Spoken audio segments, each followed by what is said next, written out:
మాటవీ సంస్థ కదంబ వనవాసిని సుధాసాగర మధ్యస్థ కామాక్షి కామదాయిని.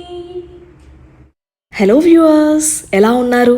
మీరందరూ ఆరోగ్యంగా ఆనందంగా ఉండాలని మనస్ఫూర్తిగా కోరుకుంటూ welcome back to our channel. నేను మీ సంధ్యా రూపేష్. ఇవాల్టి వీడియోలో రాబోయే వైశాఖ పౌర్ణమి సంపూర్ణ పూజా విధానం, పాటించవలసిన నియమాలు, అలాగే దీనిపై ఉన్న సందేహాలు అన్నీ కూడా క్లియర్గా షేర్ చేయబోతున్నాను.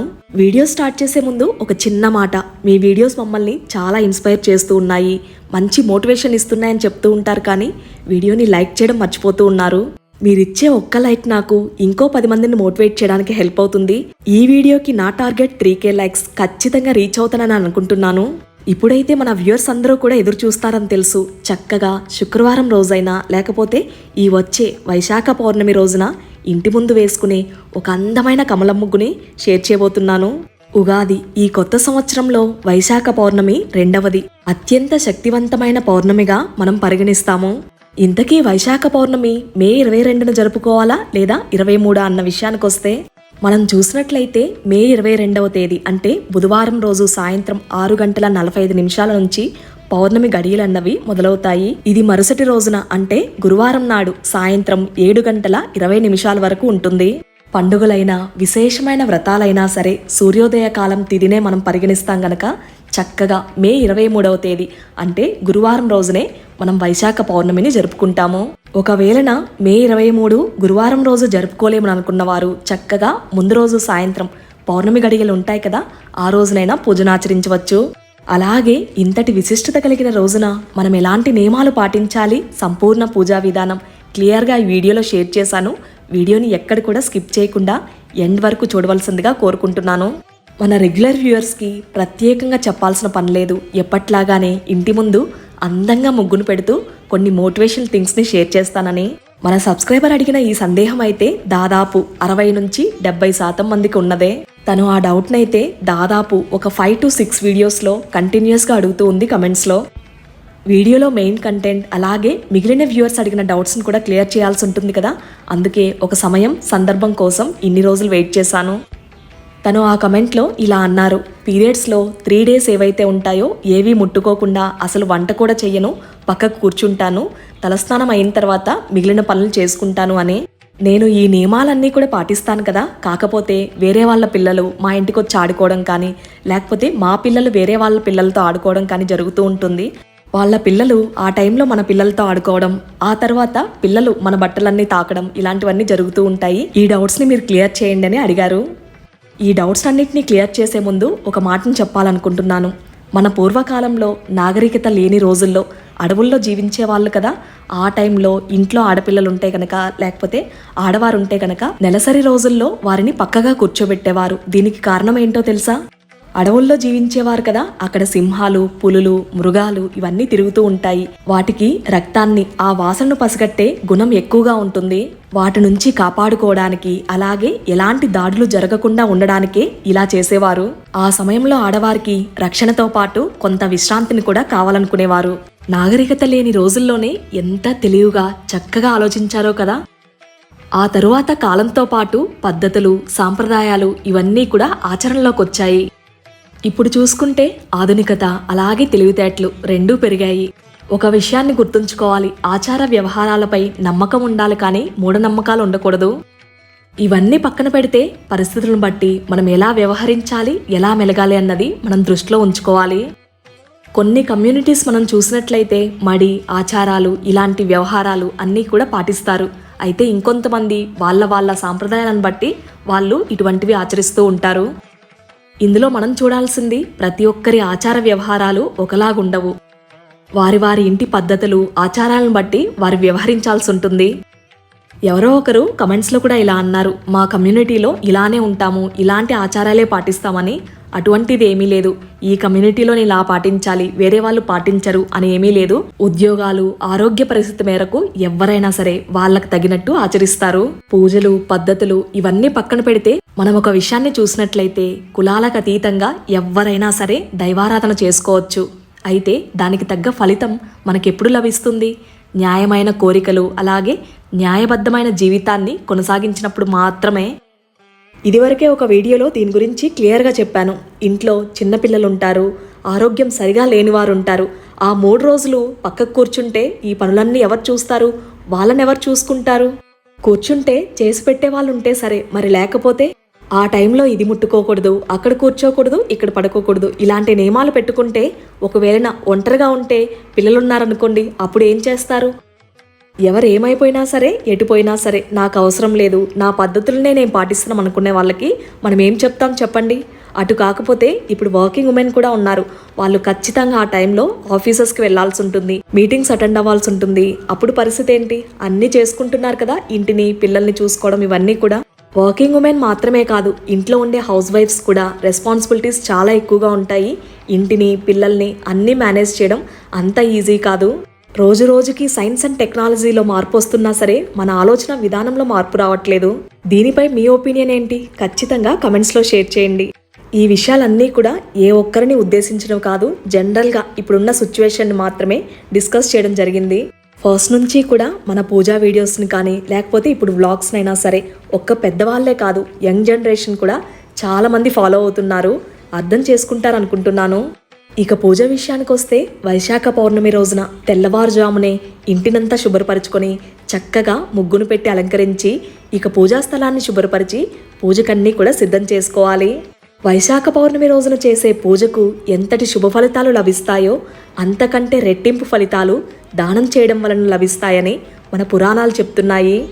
ఈ రోజున మరి ఏం దానం ఇవ్వాలి? బ్రాహ్మణులకు కానీ లేకపోతే ఎవరైనా అవసరంలో ఉన్న వాళ్ళకి ఆ రోజున మంచినీటి కుండను కానీ లేకపోతే గొడుగు, మామిడి పండ్లను ఇలా దానం ఇవ్వచ్చు. వైశాఖ పౌర్ణమి విష్ణుమూర్తి ఆరాధనకు పెట్టింది పేరు. ఆ రోజున విశేషంగా లక్ష్మీ సమేత విష్ణుమూర్తి ఆరాధనకు ప్రత్యేక స్థానం ఉంది. ఈ కొత్త సంవత్సరంలో వైశాఖ పౌర్ణమి కోసం ఎదురు చూసేవారు కూడా లేకపోలేదు. ఆ రోజున విశేషంగా సత్యనారాయణ వ్రతాన్ని ఇంట్లో ఆచరిస్తారు. అలా ప్రత్యేకంగా సత్యనారాయణ వ్రతాన్ని ఇంట్లో ఆచరించడం వలన వారికి ఎటువంటి కష్టాలు ఉండవని, సుఖ సంతోషాలతో అష్టైశ్వర్యాలతో ఆ కుటుంబం వర్ధిల్లుతుందని మన పండితులు చెప్తున్నారు. కనుక ఆ రోజున ఎవరి శక్తి మేరకు వారు దానం కానీ ఇలా పూజలు కానీ ఆచరిస్తూ ఉంటారు. ఇంకా విశేషంగా వైశాఖ పౌర్ణమి రోజున స్త్రీలు తమ సౌభాగ్యం కోసమని గౌరీ వ్రతాన్ని కూడా చేపడుతూ ఉంటారు. చక్కగా పసుపు గౌరమ్మను చేసి పూజించడం, అలాగే వాయనాన్ని ముత్తైదవులకు పంచడం ఈ రోజున విశేషంగా చేస్తూ ఉంటారు. వైశాఖ పౌర్ణమిని బుద్ధ పౌర్ణమిగా అలాగే అన్నమాచార్యుల జయంతిగా జరుపుకుంటాము. వైశాఖ పౌర్ణమి విశిష్టతను చూసాం కదా, ఇప్పుడైతే ఒక చిన్న విషయాన్ని చెప్పాలనుకుంటున్నాను. రీసెంట్గా వ్లాగ్లో కానీ లేకపోతే షార్ట్ వీడియోలో గివ్ అవే గురించి అప్డేట్ చేశాను కదా, ఈ విషయం చాలా మందికి తెలుసుండకపోవచ్చని ఈ వీడియోలో షేర్ చేస్తూ ఉన్నాను. గివ్ అవే 5 స్టెప్స్ని క్విక్గా చెప్పాలనుకుంటున్నాను. ఫస్ట్ అయితే మన సబ్స్క్రైబర్ అయి ఉండాలి. సెకండ్ది మన వ్యూయర్ ఎవరైతే ఉన్నారో రెగ్యులర్గా మన వీడియోస్ని ఫాలో అవుతూ కమెంట్స్ చేస్తూ ఉన్నవారై ఉండాలి.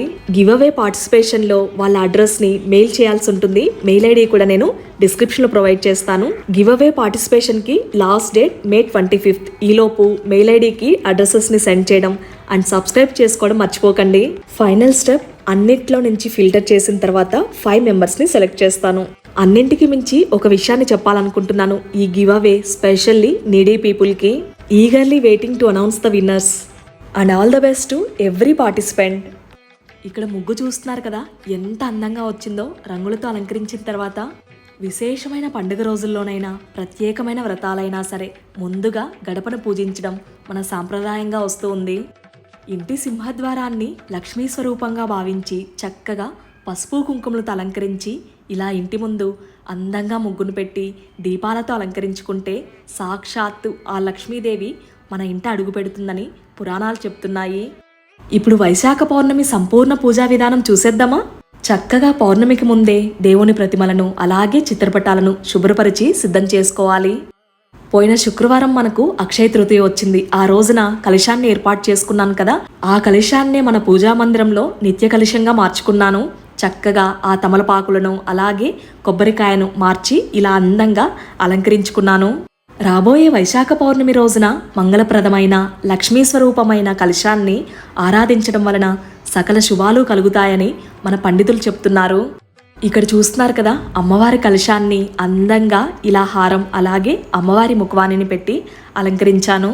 ఇకపోతే ఆ రోజున నైవేద్యంగా ఏం సమర్పించాలన్న విషయానికి వస్తే శుక్రవారం రోజైనా సరే లేకపోతే పౌర్ణమి రోజైనా సరే లక్ష్మీ అమ్మవారి ప్రీత్యర్థంగా పరమాన్నం సమర్పిస్తూ ఉంటాం కదా, అదే విధంగా ఫూల్ మక్కానా దొరుకుతుంది కదా, అదైనా సరే లేకపోతే బార్లీ, ఇలా వాటిని పాలతో తయారు చేసి లక్ష్మీ అమ్మవారికి నివేదించడం వలన అష్టైశ్వర్యాలు ప్రాప్తిస్తాయి. శుభ్రపరిచిన దేవుని ప్రతిమలను అలాగే చిత్రపటాలను అందంగా పసుపు కుంకుమ గంధంతో అలంకరించి ఈ విధంగా పూజకన్నీ కూడా సిద్ధం చేసుకోవాలి. స్వామి అమ్మవార్ల విగ్రహాలను సువాసన భరితమైన పుష్పాలతో అలంకరించాలి. చూస్తున్నారు కదా, మన ఇంటి బంగారు తల్లి అందంగా మల్లె పువ్వులు అలాగే వస్త్రాలంకరణలో ఎంత అందంగా ఉందో. ప్రత్యేకంగా మనం పూజా మందిరంలో లక్ష్మీ అమ్మవారి ముందు ఐశ్వర్య ముగ్గు వేసుకుంటూ ఉంటాం కదా, చుక్కలు పెట్టి. కాకపోతే ఈ రోజున చుక్కలు లేకుండా సులువుగా ఎలా వేసుకోవచ్చో మన వ్యూవర్స్కి షేర్ చేయబోతున్నాను. లక్ష్మీ అమ్మవారికి అత్యంత ఇష్టమైన ముగ్గుల్లో సహస్రదళ పద్మం అలాగే కమలం ముగ్గు, దాంతోపాటు లక్ష్మీ ఐశ్వర్య ముగ్గు ఎక్కువగా మన పూజ గదిలో అమ్మవారి ముందు వేసుకుంటూ ఉంటాను కదా, అది చూసి చాలామంది వ్యూవర్స్ అడుగుతూ ఉంటారు, కొద్దిగా స్లోగా మాకు కూడా చూపించండి, చాలా నచ్చింది, మేము కూడా వేసుకుంటామని. అయితే అందరికీ చుక్కలతో వేయడం కొంచెం కష్టంగా అనిపిస్తుంది, అందుకే ఇక్కడ సులువైన పద్ధతిని షేర్ చేస్తూ ఉన్నాను. పూజ గదిలో లక్ష్మీ అమ్మవారి ముందు విశేషంగా కొద్దిగా ఆవు పేడతో కానీ లేకపోతే పసుపుతో కానీ అలికి దాని మీదుగా ముగ్గును వేసుకుంటే చాలా మంచిది. పూజా మందిరంలో ఒక చిన్న ముగ్గు వేసినా సరే చాలా కళగా ఉంటుంది. విశేషంగా ఈ ముగ్గును లక్ష్మీ అమ్మవారి ముందు మంగళ శుక్రవారాల్లోనైనా లేదా పౌర్ణమి అమావాస్య లక్ష్మీ పూజలోనైనా, ఇంకా విశేషంగా శ్రావణ మాసంలో మనం ప్రతిరోజునైనా లేకపోతే వరలక్ష్మి వ్రతం రోజునైనా వేసుకోవచ్చు.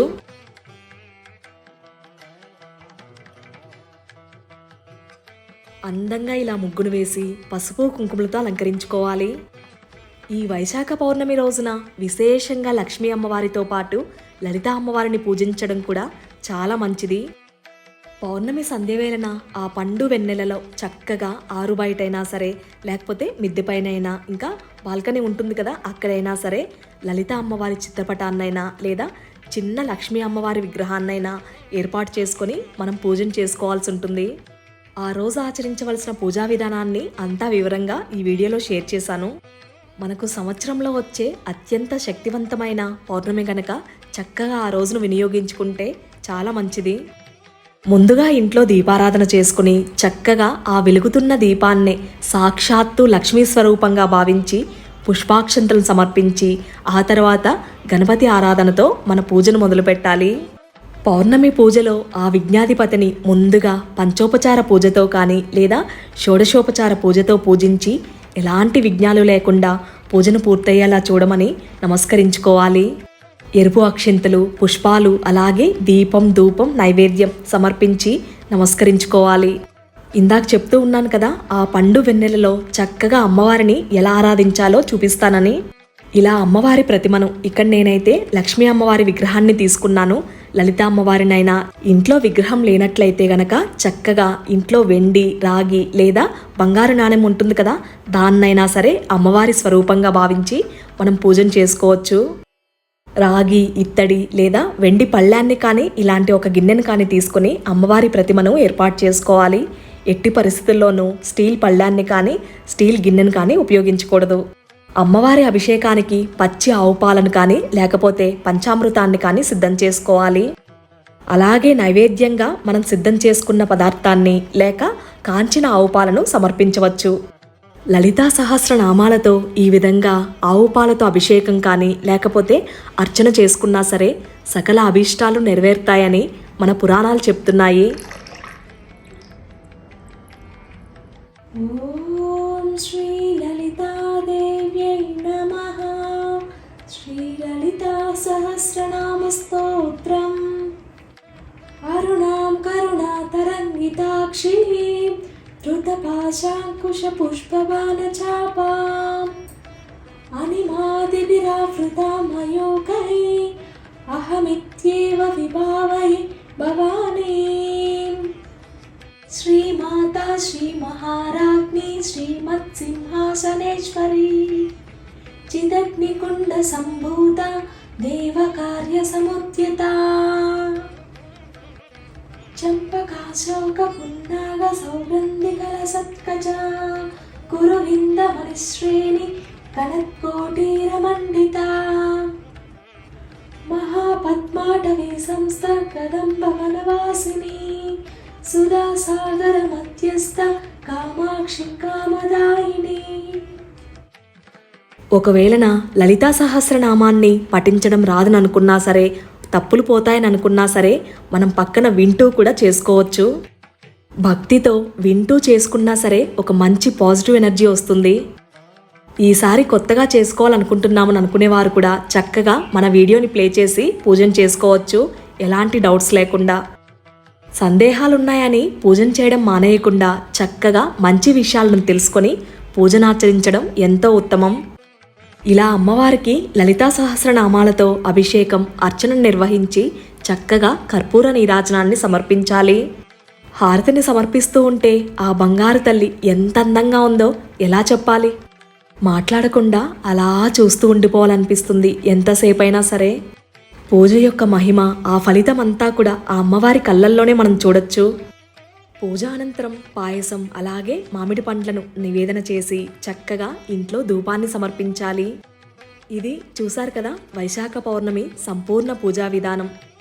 పూజపై ఉన్న మీ సందేహాలన్నీ తీరాయని అనుకుంటున్నాను. అలాగే ఈ వీడియో ఉపయోగపడాలని మనస్ఫూర్తిగా కోరుకుంటున్నాను. ఆ శ్రీకాళహస్తి జ్ఞానప్రసన్నాంబికల సంపూర్ణ అనుగ్రహం మనందరిపై ఉండాలని మరొకసారి మనస్ఫూర్తిగా వారిని వేడుకుంటూ, మళ్ళీ మీ అందరికీ ఉపయోగపడే ఒక చక్కటి వీడియోతో మీ ముందుకొస్తుంది మీ సంధ్యా రూపేష్.